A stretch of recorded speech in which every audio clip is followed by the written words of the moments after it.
سلام ای ملتی همت بلند، السلام ای دوستانی ارجمند. با ندای رودکی امروز ما مهمانی این مکانی دلپسند. من عبدالله و نازیه خواننده صنف 3B مؤسسه تحصیلات میانه عمومی رقم 77 ناحیه فردوسی شهر دوشنبه می باشم. سال سیوم است که در این آزمون بانفوذ در نامینته ادبیات کودکان و نورسان اشتراک میکنم. من زیاده از 50 اثر بدیعی مطالعه نمودم که بیشتر آنها را داستان و قصه ها، شعر و چستان ها، افسانه و حکایه ها، پند و اندرز ها، ضرب المثل و مقال ها و حکایه و لطیفه ها تشکیل می دهند. خود فروغ صبح دانایی فروغ ملت است، از محبت، از صداقت، از نبوغ ملت است. از کدام شعرها اذیت کردید؟ من از عبدالستار رحمان، بابا حاجی، گلچهره سلیمانی، محبوبه نعمتزاده، موجوده حکیموه، لطافت کنجه، شعر گلچهره سلیمانی. باغی بالا، باغی بالا، باغی زیبا، یک دیوارش از عرعر، یک دیوارش لبیجر. باغی بالا، ناکش اعلا، سیبزارش پر لاله، هر لاله جون پیاله. باغی بالا، های دلکشا، تیر ماهش فیضبار، خوشتر بود از بهار. باغی بالا، حسن اینجا، باغبان اینجا کی باشد؟ دستش طلا کی باشد؟ نازیه جان کدام داستانها را اذیت کرده ای؟ من داستانی هوشنگ از شاهنامه ابوالقاسم فردوسی، داستانی بنیان نهادن جشن سده از شاهنامه ابوالقاسم فردوسی، داستانی ضحاک از شاهنامه ابوالقاسم فردوسی، داستانی اندرزادن فریدون از شاهنامه ابوالقاسم فردوسی، داستانی قشلاق طلایی مؤلف میرزایی نیشکر، داستانی موش و گربه مؤلف عبید زاکانی. موش و گربه یک پاره قرائت کنید. داستانی موش و گربه مؤلف عبید زاکانی. اگر داری تو عقل و دانش و هوش، بیا بشنو حدیثی گربه و موش.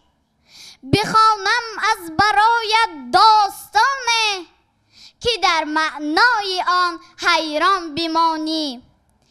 ای خردمندی عاقل و دانا، قصه موش و گربه برخوانا. قصه موش و گربه ای منظوم، گوش کن همچو دور غلطانا.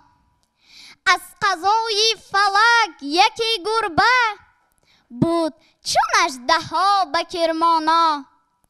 شکمش طبل و سینه اش چو سپر، شیردم و پلنگ چنگانا.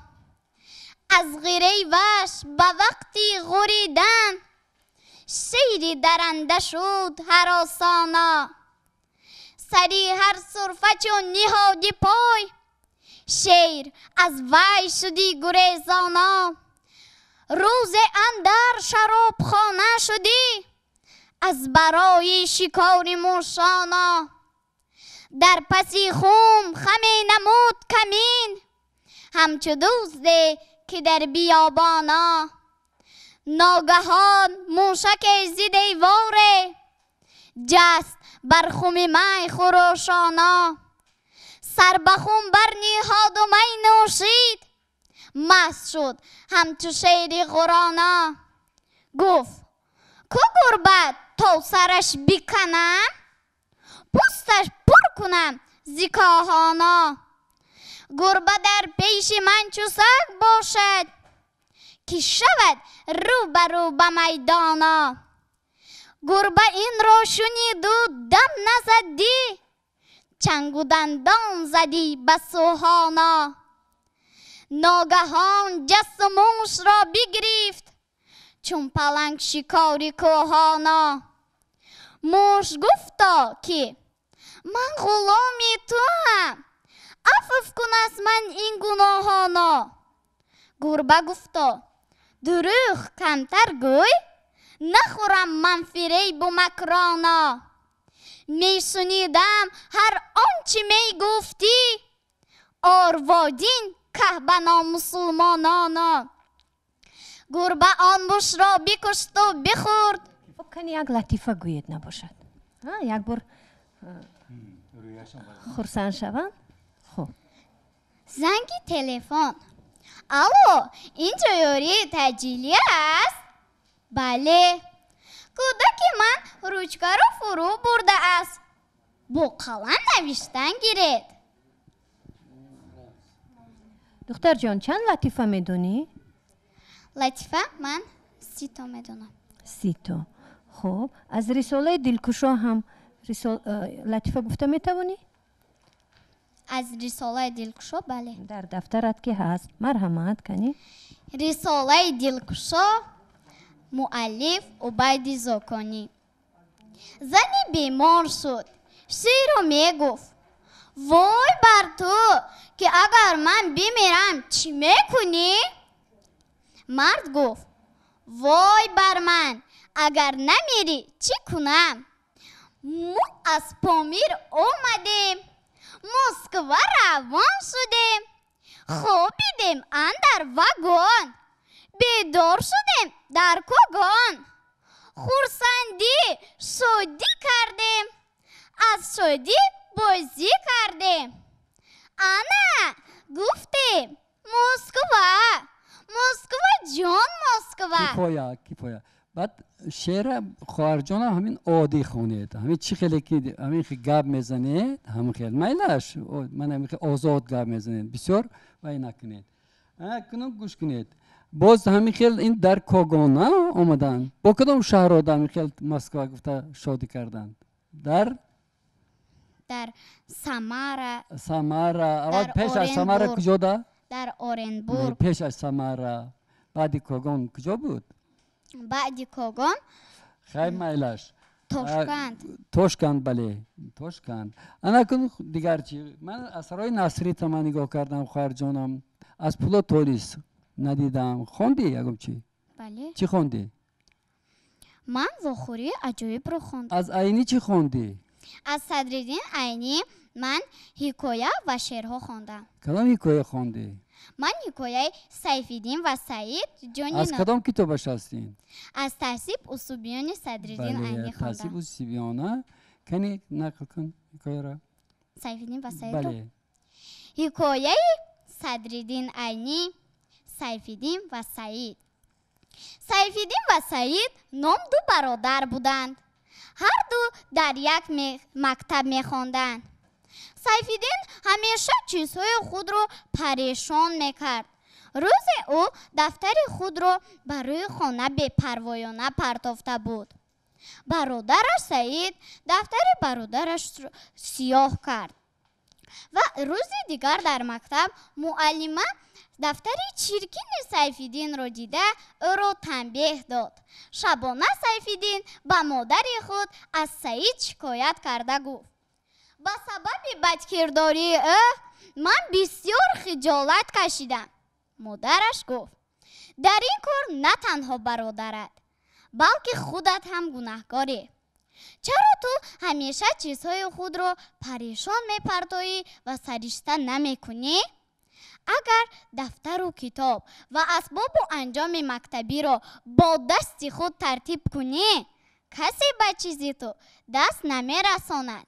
مثال است که چیزی خود را احتیاط کن، همسایت را دوست مگیر. شعر صدرالدین عینی. سرود مکتب. سحرگاهان که بلبل در نوا شد، گل از شادی شکفت و غنچه وا شد. شما ای بلبلان باغ مکتب، سحرگاهان چرا خوابید هر شب؟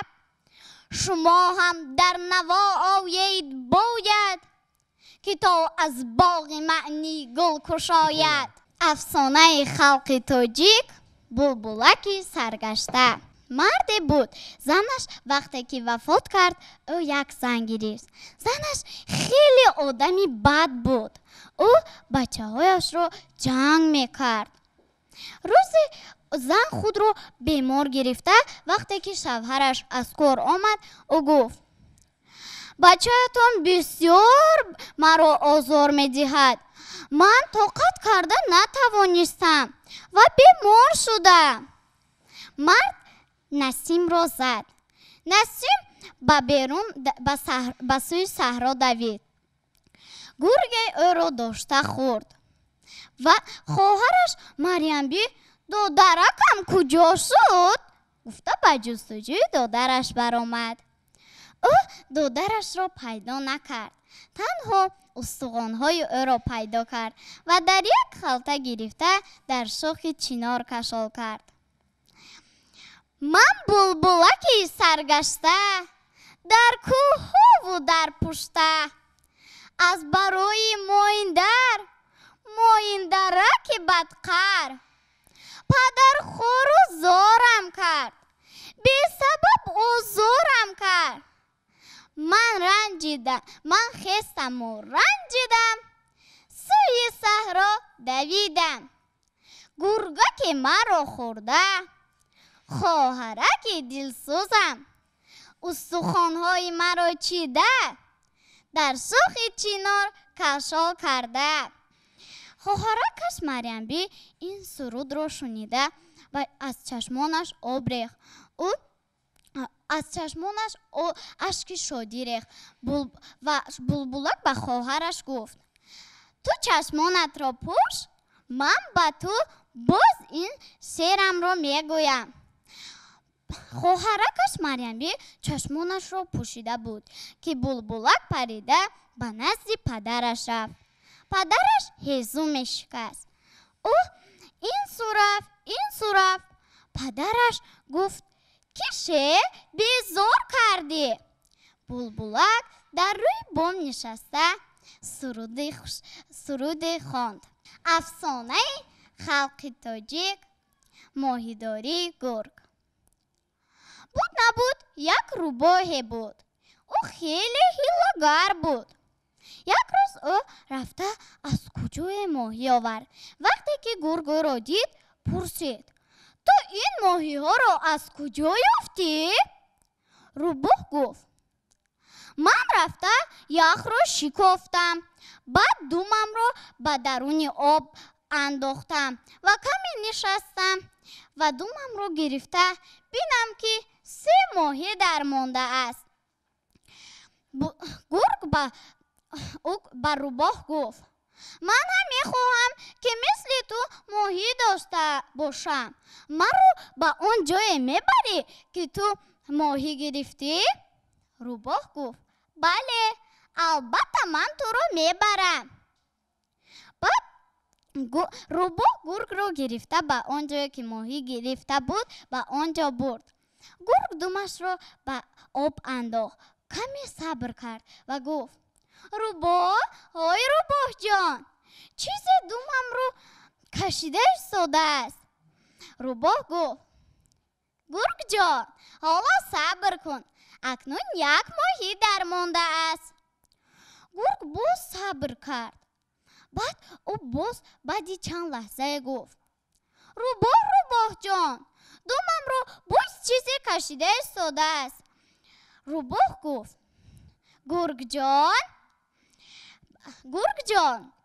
حالا 2 ماهی در مانده است، کمی دیگر صبر کن. گرگ باز صبر کرد. ва ногоҳ боз чизи думи ӯро кашид. ӯ ба рӯбоҳ гуфт: рӯбоҳ, думамро боз чизе кашида истодааст. рӯбоҳ гуфт: не, ҳоло думатро нагир, акнун 3 моҳӣ дар мондааст. дафъаи чорум ҳам гург ҳамин гапро ба рӯбоҳ гуфт. рӯбоҳ гуфтааст: акнун думатро аз об барор. гург аввал 1 бор зур зад, 2 бор зур зад, аммо натавонист. кани як ҳикоят аз гулистон гӯед. ҳикояи хиради нӯшервони одил аз гулистони Саъди Шерозӣ. оварданд ки нӯшервони одилро дар шикоргоҳе сайди кабоб карданд ва намак набуд. ғуломе ба рӯсо фиристод то намак орад. нӯшервон гуфт: намак ба қимат биситон, то расме нашавад ва деҳ хароб нагардад. гуфтанд: аз ин қадар чӣ халал ояд? нӯшервон гуфт: бунёди зулм дар ҷаҳон авваландаке будааст. ҳар кӣ омад бар ӯ мазиде кард, то ба ин ғоят расид. агар зибоғи раият малик хӯрад сейбе, бароваранд ғуломони ӯ дарахт аз беҳ. ба 5 байза ки султон ситам раво дорад, зананд лашкарионаш 1000 мурғ ба сих. байза тухм. آفرین. همین تأثیرات شما از همین حکایت چیست؟ چی برداشت کردید؟ من از این حکایت با خلاصه آمدم که ما باید چیزی که گرفتیم آن را باید بخریم. نوشیروان گفته است بنیاد ظلم در جهان اول اندکی بوده است. هر که آمد بر او مزید کرد تا به این غایت شما رسید. دویم بار تکرار نکنید. یعنی خلاصه شما چی است؟ تأثیرات شما چی است؟ من از این حکایت با خلاصه آمدم. الان خلاصه تون چی است؟ که ما باید مثل نوشیروان عادل باشیم. چنانچه در نام او گفت، نام او با همین نوشته شده است، نوشیروان عادل. بسیار خوب. سخنی سحرناک هست اونجا یک؟ بله. خب کنی گوید قهرمان‌هایش کیان؟ قهرمان‌هایش نادر، سلیم و هنگامت طلبان می باشند. سخنی سحرناک چی بوده است؟ سخن سحرناک این بوده است. حلیم به نادر گفته است عذر جورا جان، قصدن نه، ناخواست باید را زیر کردم، مرا می بخشی. از فیض یزدان خان است مکتب، بر لعل عرفان کان است مکتب. به جان جسد را قدر نباشد، جسم است انسان، جان است مکتب. در بین سبززاران 3 دانه لاله رویید، بزغاله تازان آمد، آنها را دید و بوید. شعری کی است؟ محبوبه نعمتزاده. درست. من یک شعری دیگر. دلیر چی کار میکند؟ شعری کی؟ شعری ابوالقاسم لاهوتی. یعنی 2 بیت اولش میخونیم. دلیر چی کار میکند؟ دلیر چی کار میکند؟ خلاصه شعر، انجام شعر چی خیلی است؟ با مادر است جهان را دلیر نثار میکند. کودک میگشت با قوطی خود. 4 مصرعش خوانید اول. کودک